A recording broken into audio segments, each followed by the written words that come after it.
Hello guys! Good morning, good morning. So welcome back to my YouTube channel. So this is Esther again for today's video.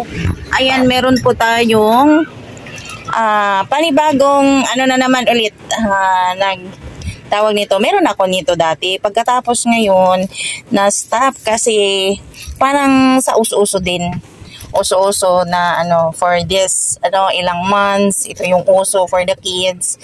Ayan, so nagsimula sila last week ata naghahanap ng rubber band, kaya ayun. So today lang po ako nakahanap o nakaisip na kailangan ko nang bumili kasi how many times na silang pabalik-balik dito na sinasabi na ate meron po ba kayong rubber band o lastiko sa Bisaya. So ito na po yung binili namin. So we try first half kilo lang po. Kasi yun na nga, alam naman natin na yung tindahan is tayo, tawag nito, nagbabalanse. Kailangan yung isa meron, kahit paano isa lang, yung isa kailangan paglagyan natin kasi wala na ring stocks, kailangan magkaroon kahit isa lang para kahit paano ito yung buhay ng isang small sari-sari store na kahit paano meron at meron kahit isa lang po. So ito yung namin kasi half lang yung binili namin. This is 120, half kilo, 120, ayan. Tapunit na. So, 120. Tapos, ngayon, sabi ko kasi, naubos na yung ginawa ko na Oreo ice, Oreo ice pop. Paano ba yun? Oreo na ice pop, ice cream pop, ganyan, ayan. So, pumili po kami.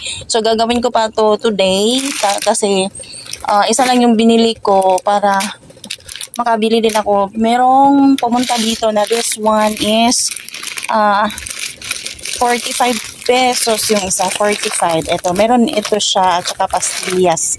Kaya binabalanse ko yung lahat na kailangan. Makabili din ako ng ganito. Tapos may dala sila na milk bar. Kaya kumuha ko ng isang balot. 10 pieces is 75 pesos. So ayun, bumili tayo. So ito yung natin this morning. Meron naman din tayong gagawin. So this one, kailangan kong mag-tie ng ganito. Ginagawa ko ganito po. Ayan. So half kilo is 120. Titingnan natin kung magkaroon tayo ng ginansya, kung magkano yung ginansya natin dito. Ayan. So ito yung natin this morning, guys. Today is Thursday. Ayan. Dumating yung husband ko kasi yung time ng breakfast namin dito is around 9 o'clock, ganyan, or 8:45 or quarter to 9 or 9:30. Yan ang time ng namin breakfast. So galing yung husband ko, so pag uwi niya dito, natsambahan na yung motor ng aking brother-in-law is andito kasi may meeting sila dyan sa may meeting sila, so andito yung single na motor. Kaya sabi ko, samantalahin na natin kasi kailangan ko may kita na yung tindahan, may pera na dyan.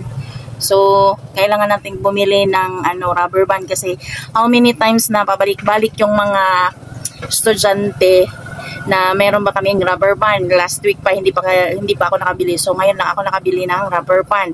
Sabi niya, paano na lang pag sabi ko, try niya, baka meron lang. So, wala dyan. So, pumunta pa doon sa kabilang bayan. Kaya nagkaroon. At saka sabi ko, magbili ka din ng Oreo kasi naubos na yung ginawa kong Oreo na Oreo ice cream pop. Ganyan. Oreo ice cream pop ang tawag nun. Basta, gumagawa ako ng dito, Oreo, na ako yung magtimpla. Ganyan. So, 13 pesos yung isa. Ayan. So, ito yung natin ginagawa aside. Pero hindi ako nagtitinda ng Oreo. Hindi masyado mabili dito yung Oreo, guys. Sa mga kids, hindi masyado mabenta. Kaya yun yung pinili ko na lang na ilagay sa freezer. Ayan.